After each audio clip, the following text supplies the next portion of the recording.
Jokowi dan para relawannya saya pikir sekarang bikin ulah baru. Mereka bikin ulah lagi nih. Setelah Jokowi pernah mengatakan bahwa ada agenda politik besar di balik isu ijazahnya, ya, dan isu pemakzulan, bahwa Jokowi mengklaim ada sebuah kekuatan besar dalam menjalankan agenda besar untuk menyerang dirinya dan keluarganya lah kita anggap, karena ada Gibran di sana yang sekarang menjadi wakil presiden.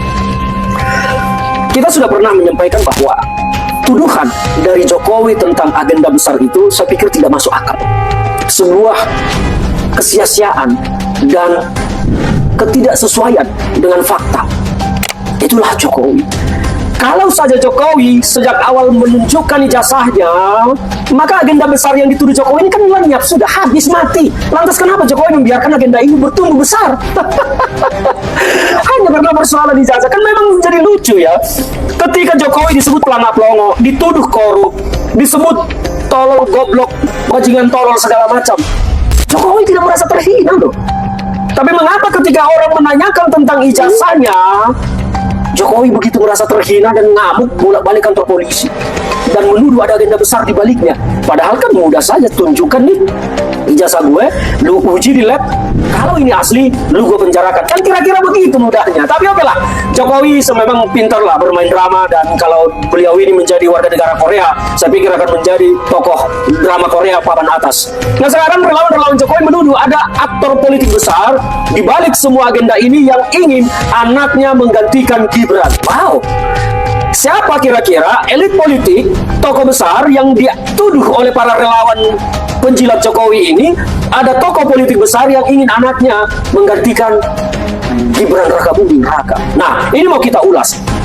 Kalau secara koalisi politik, di mana koalisi Pak Prabowo saat ini, ada Partai Demokrat, SBY yang punya AHY yang memang berpotensi menjadi calon pemimpin masa depan. Di luar itu, di koalisinya Pak Prabowo, di kabinetnya, tidak ada lagi partai politik besar, tokoh besar yang punya anak yang patut untuk menjadi pengganti Gibran.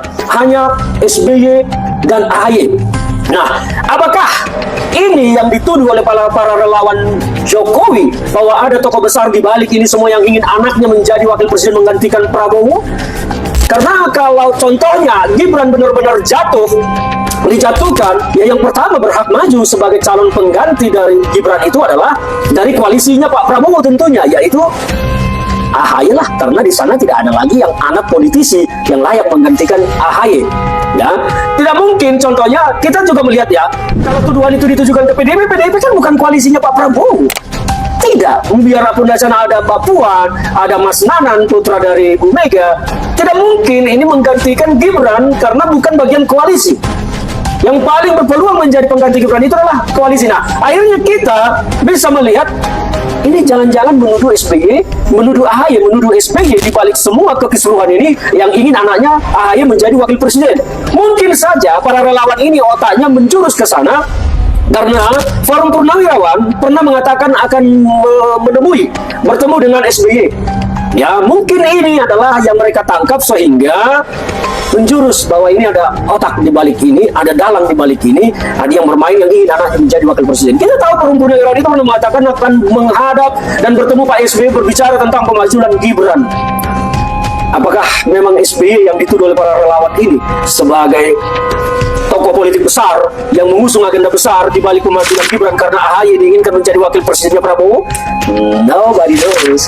Ini teman-teman, beberapa hari yang lalu Pak Jokowi mengatakan kepada wartawan teman-teman dan di dalam media bahwa di balik kasus ijazahnya dan juga pemakzulan Gibran ada ya tokoh besar ya politik yang ada di belakang mendukung hal-hal itu.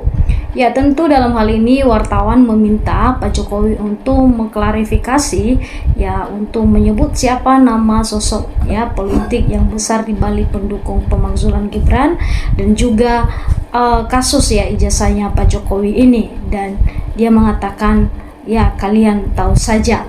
Ya, dalam hal ini teman-teman, ya kita sudah tahu juga ya kasusnya ya dalam ijazah Pak Jokowi ini dan juga isu ya pemakzulan Gibran ini.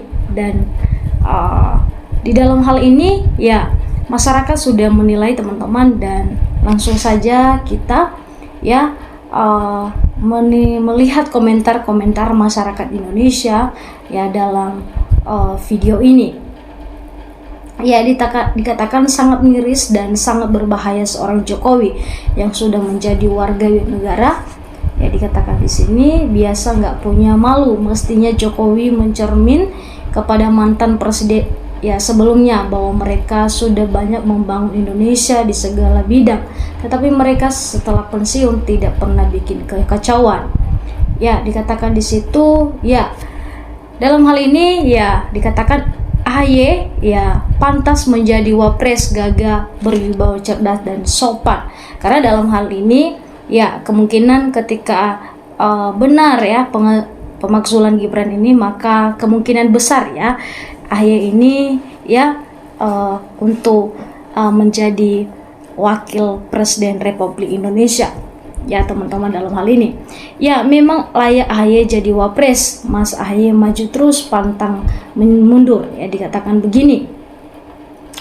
Ya, dikatakan di situ adalah AHY memang patut diacungi jempol ya, kemampuan wawasan dan pengalaman ya, di pengalaman kepemimpinan, kecerdasan yang sangat luar biasa, pantaslah diandalkan untuk calon pemimpin bangsa. Kalau dibandingkan dengan Gibran, terlalu jauh bagaikan bumi dan langit. Rakyat tahu bagaimana permainan yang dilakukan bapaknya agar bisa jadi capres. Janganlah telunjuk lurus kelingki berkait. Ya, dikatakan begitu teman-teman. Ya, dalam hal ini Jokowi ingin menjadi penguasa. Ya, dikatakan lagi di sini bahwa yang punya agenda besar dan kekuatan besar. Ya, dikatakan begini ya, Pak SBY negarawan dunia luar mengakui Mas AHY pantas mendampingi Pak Prabowo.